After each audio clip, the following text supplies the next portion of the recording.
be e never clear when I tell una say all this cho for southeast. Samuel Ekpa is the problem of southeast. Samuel Ekpa is causing violence. Let's agree with them that Samuel Ekpa is the one causing violence, instigating violence. Who makes Samuel Ekpa popular? These are the same Ifulefu leaders in the southeast who refuse to do the needful, who refuse to call Buhari to order when Buhari was maltreating Mazi Nnamdi Kanu by declaring IPOB as a terrorist, by locking that young man, even when the court of the land have declared that Mazi Nnamdi Kanu should be free. That was what instigates it at home. But the governors, the Southeast leader, refused to do the needful. They even refused to speak. At least in the Southwest here, we saw during Akeredolu, during his lifetime, he stood to fight Buhari that Amoteku must come into existence to fight this Fulani headment. What did the Southeast leader do? They do nothing. I be now Abaribe, the same Abaribe that championing Samuel Ekpa need to be stopped in Finland. Senate president, oh, we will go to Finland, we bring Samuel Ekpa come now. Make una take una time, make una watch this word where they come out for Abaribe of over Southeast insecurity as we speak now. When I talk on this channel, some people would insult me. I'm a prophet. Whether you like it or not, everything when I don't talk, it never they come to pass.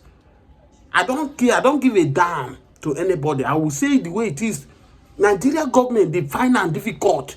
Nigeria, look at the rate where we are in Nigeria. It's as a result of this maltreat, where they maltreat Mazi Nnamdi Kanu. If God open our eyes spiritually to see the guy angel that is guiding Mazi Nnamdi Kanu, you will know that Nigeria was fighting with the wrong person. With the wrong person. Look at the way our economy is right now.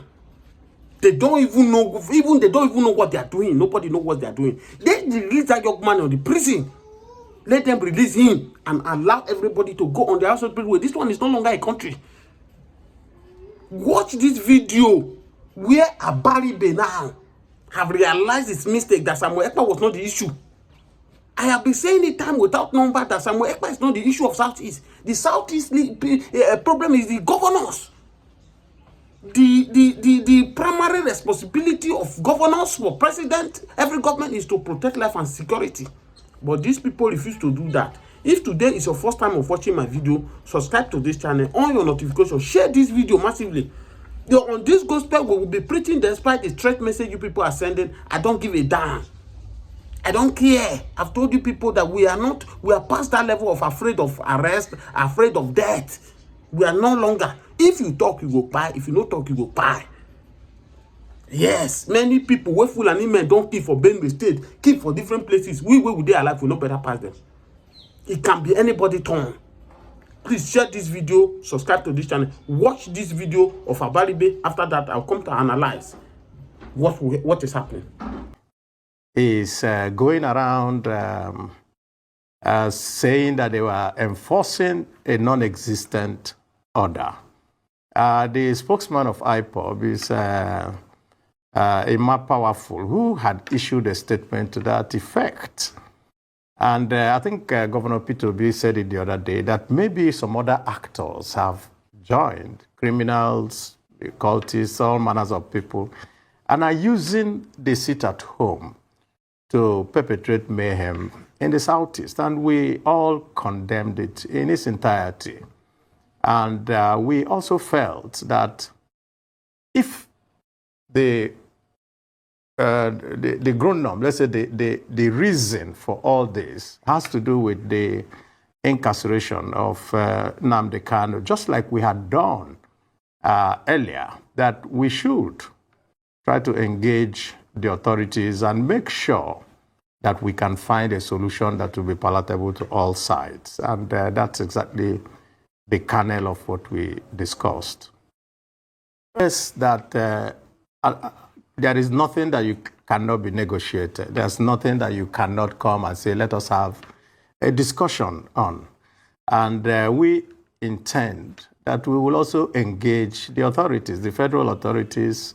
And, there are two aspects to this. If we can find a resolution, a way forward, then we will approach the legal side, because we know that there are some legal issues also involved there. It's not going to be easy. We do not think that it's just a walk in the park. But we know that it's better to talk than to let things continue to slide the way it was going. Because you could see that it degenerated into not even letting children go to school and all that, go take exams and so forth. And that's not in our character. And we felt that we need to come in and decisively step into the matter. Of course, with every other stakeholder, the Ohanese, the governors, and every other person, we think that there's still a chance at a negotiated settlement. If I take what you said earlier, first of all, IPOB on its own said that there should be no more sit at home, and that people should go about their businesses, legitimate businesses, and all that. Yet, there were some people who attacked people who were going about their business, saying that, that there should be a lockdown, meaning that nobody now knows who was enforcing what. And that's why we felt that those who are enforcing it could not have been the people who also said, let there be no sit down. That is why we are saying that it must have been elements that we do not know. And we actually also suggested that both the governors and the security agencies work hand in hand and fish out those who are doing this, because this is detrimental to our welfare and the economy of the Southeast. On the matter of what was discussed with the president, I wasn't there, but I know that the speech that was read by the president of Ohanese was released to the press. And in all, what everybody wants is to have peace in your place, because without peace, you can't have any development, you can't have any movement, you can't have anything. And I think that each and every one of us pulling from different strands will probably bring to to our people the required resolutions of, that they want. Secondly, we also feel that there is an attempt to introduce into the Southeast something that is alien to us, which is these incessant killings and assassinations and so forth. It doesn't have, it's not us. Our ethos as Ndibo is Onyagala one. We don't forsake your brother. So the brothers are killing brothers, and that all these type of things are happening, we think is alien to our character. And that's why we feel that the sooner every other person comes in and we find out who and take out those who are doing this, the better for every one of us in the Southeast. That's exactly the situation now. I would prefer that we do not dwell on Fani Kayode. In Igbo, there's a saying that Amabo onye mkpulato nkojo ya araga ahụ. If you correctly describe a short man, finding him is very, very easy. I think Obasanjo had dealt with the matter of who Fani Kayode is, and I think we should just leave that aside. Coming to the fact, how did President Obasanjo describe him? How did President Obasanjo describe him? I think we can find out that he already had made that statement. I won't have to repeat it here. But the point really, Ruben, is I listened to Governor Umahi this morning, and he was very emphatic on Channels Television. I said that, that Fani Kayode needs to come and apologize to him. How can he say that he brought him to APC? So you could see that already there are discordant tunes coming out from there. And I think we should just leave that. As for the fact that PDP is going to take over in 2023, the facts are very, very clear. Again, our people say that no labanaka and enyo. You know, if you were President Donald Trump have made measure of US embassy in Abuja and in Lagos. I've said a time without number about how I was forecasting about Donald Trump to likely shut down this US embassy in Abuja, in Lagos. But here we are today. Reality has come on us. If today is your first time of joining us, please kindly subscribe to this channel, on your notifications, and share this video massively. Share it massively. Yes, before we talk about the closure of US embassy right in Nigeria, as Donald Trump want to take a dangerous decision over Nigeria.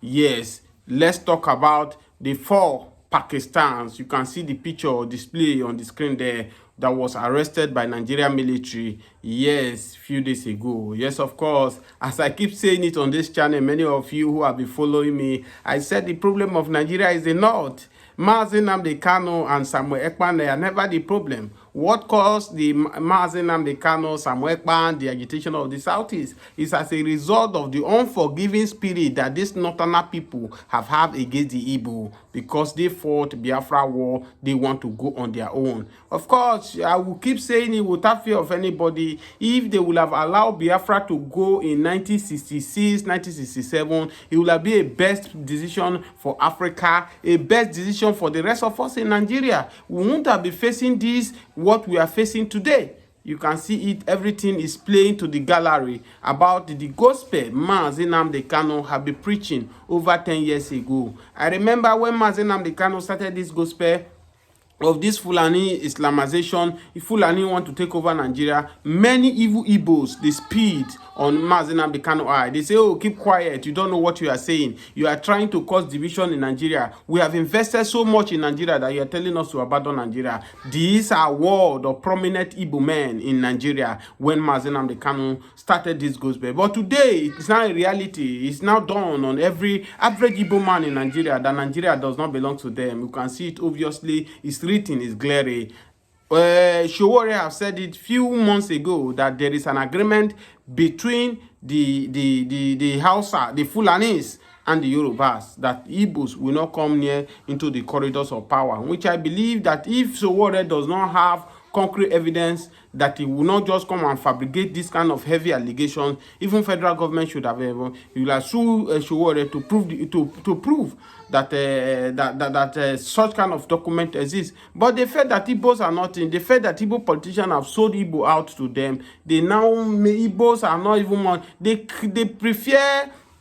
They even prefer middle belt. They prefer the middle belt even have more power in Nigeria. South, which they carve out away from the Igbos, they have more power than the Igbos in Nigeria, which is very, very obvious. And that's why the shame of the Southeast leader, the governors, the senator, the House of Assembly, they are ashamed. They shame me. Yes, let me put it that way. They are ashamed. They shame me, because in Nigeria we have Wazobia, we have the Igbo, the Yoruba, and the Hausa. So anything that the Yoruba benefit from Nigeria, the Igbos who have the very opportunity to benefit it, likewise the same Hausa. But in the case today where we have is now between the Yoruba and the Hausa Fulanis, who believe that Nigeria is for them. They keep protecting the leadership of Nigeria. But let that be aside. These 4 Pakistanis that has been arrested, what is their mission in Nigeria? Their mission is simple, and this is what they have come to actualize in Nigeria. I've said a time without number that you can easily see that the way they practice Muslim in the northern side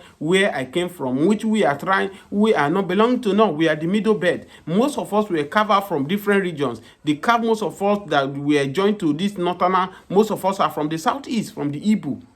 Most of us are from the southwest here. They take us, they join us together, they name us from middle belt. This is the marginalizations of trying to weaken the Igbo race, so that they will not expand. But the whole world is watching. I've said the time without number that the idea of Islamic movement in the north is quite different from the Islamic movement in southwest here. If you live in southwest here, as I live, you will discover that in southwest here, whenever Muslims are doing their celebrity, Christians also join them. We celebrate together. Whenever the Muslim also Christians are doing things, the Muslims join. We share love together. We do things in one accord. No one is forcing religion on anybody in this southwest where we find ourselves, neither Muslim or Christian. But you could see that the way they are trying to push Muslim in the north is quite different from the south here, and that's why the northerners, they feel that they are the most superior Muslim. That's why when it comes to their fasting, it comes to religion, they tell you that they will never allow Yoruba man to lead them in terms of prayer, because they fear that Yorubas are not the real Christians, are real Muslims, as they are telling Bola Ahmed Tinubu now, that Bola Ahmed Tinubu deceived them. Bola Ahmed Tinubu is never a Muslim. He doesn't even know to share the simple prayer in Islamic way, that if he's a real Muslim, why must he go to Rome to go for coronation of the Pope? Now, what does this for Pakistan come to do in Nigeria?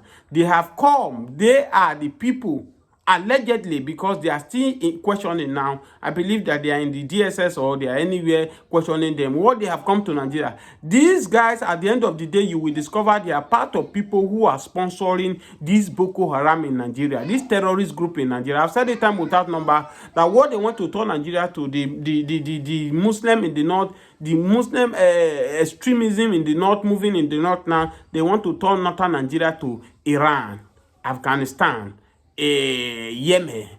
You can see all those dangerous zones that has taken Muslim religion to the other side. That if you kill for Prophet Muhammad, you will go to paradise. If you do this, you will do that. If you stone people today in the name of Muhammad, heaven is sure for you. These are what these people want to achieve. And how are these people gaining more momentum in the north? It's as a result of the politicians in the north, the governors, who are spreading their evil gospel to take over Nigeria as a territory. And that's why they were easily deceived in 2023 election when the Bola Ahmed Tinubu, who have known their weakness, he presented Muslim ticket for them and they grabbed it. They never consider about the weakness of Bola Ahmed Tinubu, because Bola Ahmed Tinubu is a Muslim, the vice president is a Muslim. They felt that this is the opportunity we want. That's why I'm not moved by every word that El-Rufai is saying today. Following politicians to fight is at your own risk. El-Rufai did not go to his favor. That's why he's coming out to discredit Bola Ahmed Tinubu. That's why he's coming out to come and make sure that he put Bola Ahmed Tinubu out of power. Do you get me? This is the same person who championed Muslim ticket. When Bola Ahmed Tinubu is coming, he felt that there's nothing wrong in it.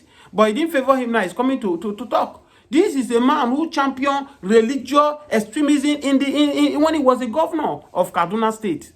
This is a man that high profile of insecurity happened in his time as the governor of Kaduna State. So he has not the guts now to come and talk to Nigeria. Name these people. These people are this governor, ex-governor, and some recent governor in the north. They are the ones championing this insecurity in Nigeria.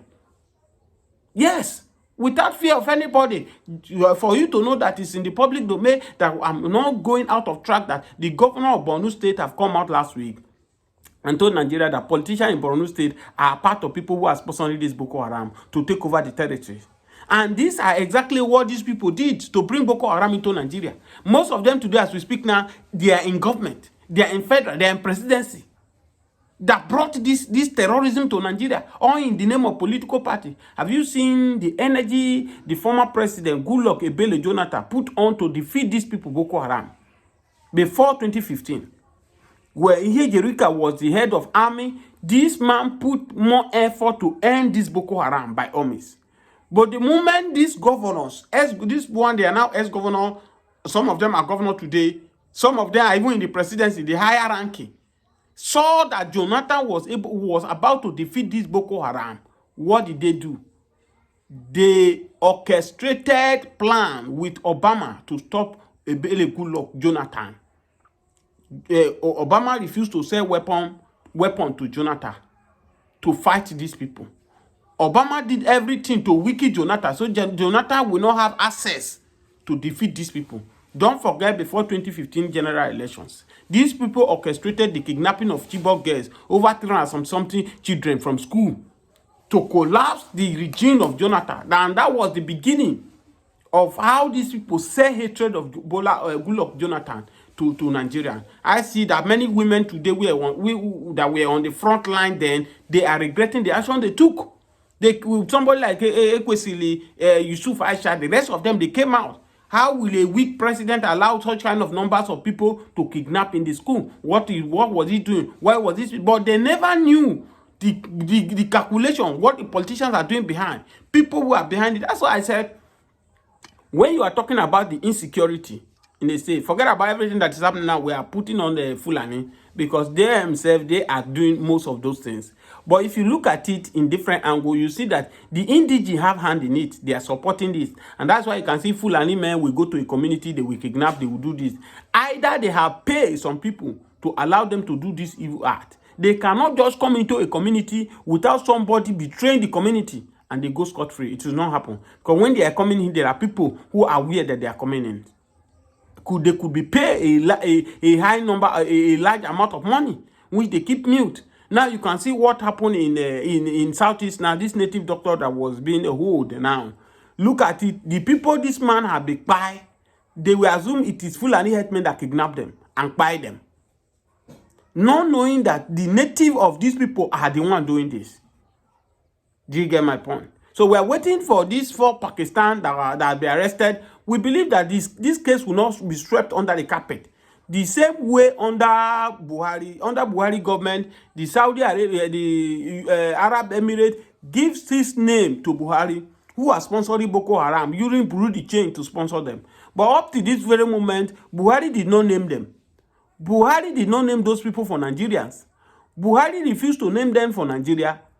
And as we speak today, these people are going scot-free. They are governors, ex-governors. Whether they are, some of them are recent, I don't know, because the name was not exposed.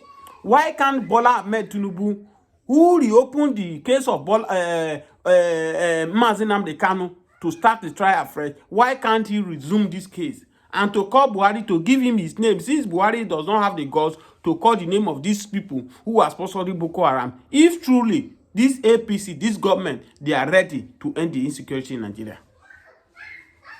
Because they are now using Nigeria to play politics. Now, they refuse to do the next thing. And that's why you could see that these people are gradually killing my people in Benue, in Plateau, in Taraba, and nothing is being done about it. You can see a lot of atrocity that is going on in Nigeria. That everybody now, we are just in the mercy of God. Going out to do, when you go out and come back in Nigeria now, you begin to thank God. Now, let's go back to what American embassy. Now, you see the video on the screen that American embassy are threatening Nigeria, that the terrorism have hit Abuja, knowing that American embassy is located in Abuja and in Lagos. And if you see that this Boko Haram, they are gradually coming close to Abuja, their next target might be American embassy. And that's why Donald Trump now is coming. It's about taking decision now. If Nigeria government cannot secure Nigerians about these terrorists that have taken over Nigeria, America will not have options. Donald Trump will not have options to close down the American embassy in Nigeria. Maybe it could be a wake up to this our government, that they need to stand up and do the needful. Don't forget that American government value one of their citizens that they hold Nigeria. Let me repeat. America, Donald Trump, value one of their citizens than a whole entire Nigeria. I am not go and make research about America. Don't joke with their citizens. And that's why there are some times ago, there is American citizens that was kidnapped in Nigeria here by Boko Haram or Fulani. I can't recollect. What did they do? America, as far as America, they came in without Nigeria concept, without Nigeria aware. They came and picked their citizens from those Boko Haram or Fulani herdsmen, and they take it back to abroad. That's to tell you how a country value their citizens. And that's why you see people are ready to buy themselves to defend that country called US. That's why US Army are one of the best in the world. These are the reason the world is afraid to fight the US.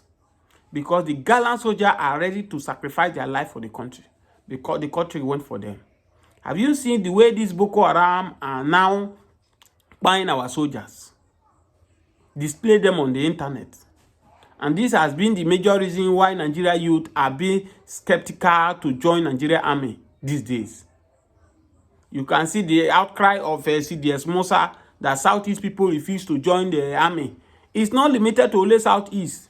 Even in Southwest here, how many people are joining Nigeria army? If Southwest here are joining army, what makes Owolu to come and be giving its encouragement word to you that there are many benefits in Nigeria army? And that's why I replied to Sowolu the last time that Sowolu should advise his children to go and join Nigeria army. Enough of you thinking that Nigeria army is made for only for the poor. It's not made for the poor. The children of the rich also can go and do army work. Yes. It's not made for only the poor. Have you seen the way these Boko Haram are disgracing our Nigerian armies? And you think somebody will now have the guts to go, I want to go and join. Let me tell you the reason you see numbers of these Fulani Hausa people joining Nigeria armies. Most of them are repentant Boko Harams, which the government have accepted that they have repented. Unknown to them that these people are not repented. They are repented is in disguise. They are the one that is leaking information to this Boko Haram to lay ambush against Nigeria soldiers. It's in the public domain. CPL Noso that was killed himself with the enemies few weeks ago. He said it that the repented Boko Haram, according to the news, was the one that removed the finger so that this Boko Haram can ambush them. And when he discovered it, he triggered this thing and finished all of them together. And the young man lost his life. Do you now tell me that the family where that young man came from, a prominent guy which the family are looking up to, that at least they have somebody who is up there that the family can look up to, lose his life? Do you now tell me that if any youth are now out of that family or kindred want to go and join Nigeria army, the family will allow them to go and join? The answer is no. What are the regard? Those Nigerian armies that have lost their life in the battle as a result of defending this country, what is their profit? How is their wife feeling? How is their children being taken care of? Rather, all we see is the senators are the ones galvanizing, going out with flashing cars, building houses everywhere, looting Nigerian resources. Their children is wasting our money in the club every day night. And you expect Nigerian youth to come out, to come and join Nigeria army. Here you are, you see somebody like Senator Ojikalo is coming that Nigeria are too lazy whether lazy for cheap money. Ask them between Nigeria and Nigeria politicians, which one are going for cheap money? What are you doing as a senator that you are earning almost how many millions in a month? Your allocation, everything. Or you people will come and defend yourself because we spend how many billions during our election to win. And that's why they are making this kind of humongous amount of money. But a teacher who make you a senator, a teacher who make you whoever you are, a president today, is earning less than 100,000 naira a month. A teacher who make you who you are today cannot boast of 2-bedroom bungalow after 35 years of retirement. What a shameful country. And that's why this country cannot get it right. And that's why nobody can tell me about my own personal opinion that Bola Ahmed Tinubu should show more courage and restructure this country now, ASAP. If the northern my people refuse to do restructuring, as I keep saying it, divide this country, let everybody go on their own separate way. Enough of these shenanigans. We cannot continue like this, that all is well. 50 people will die in a community, all is well. 100 people will die, all is well. We don't want place value on lives in Nigeria. The primary responsibility of every government is to secure life and property. The late Abacha once said that if it's insecurity more than 24 hours, know that the government have hand in it. Look at the cases. Look at what is happening right now in Nigeria. And here you are, they say the problem of Nigeria is Mazi Nnamdi Kanu and Samuel Ekpa. Today, Samuel Ekpa has been held hostage in Finland. Mazi Nnamdi Kanu is in detention. Are there not still killing in Nigeria? Are there not still different atrocities that is happening in Nigeria? Please share this video. If you watch to this extent, let me know. I will appreciate you. Thank you for sharing. Share this video on your notifications and drop your comment.